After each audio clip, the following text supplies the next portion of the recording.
এবার দিনে দুপুরে প্রকাশ্যে দুই শিক্ষিকাকে রাস্তার মধ্যেই শ্লীলতাহানির চেষ্টা রুখে দাঁড়ালেন দুই শিক্ষিকায়। এরপর অভিযুক্তকে ধরে ফেলে স্থানীয়রা।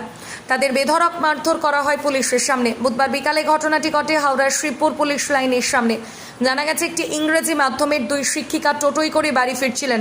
তখনই তাদের উত্ত্যক্ত করা হয় বলে অভিযোগ। পুলিশ অভিযুক্ত দুজনকে জিজ্ঞাসাবাদ করছে।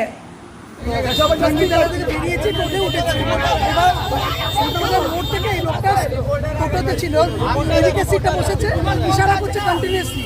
তারপর অলকার কাছে এসে বললাম টোটোকে যে অলকার একটু আগে সাইড করে তো ওদিকে ও সাইড করে দিল।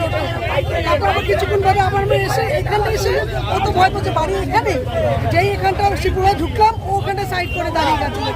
দাঁড়িয়ে ইশারা করছে, নোংরা ইঙ্গিত করছে। চিনতেন আগে আপনারা? না না কিছু না, কি করছি।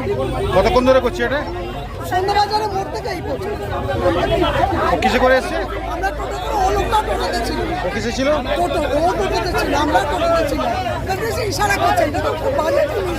আমরা কিছু আমাদের ছুটি হয়েছে, আমরা রোজ ফিরি এই রাস্তা দিয়ে। কি নাম আপনার? আমার নাম সুপর্ণা গোস্বামী। আপনি আর কে ছিলেন?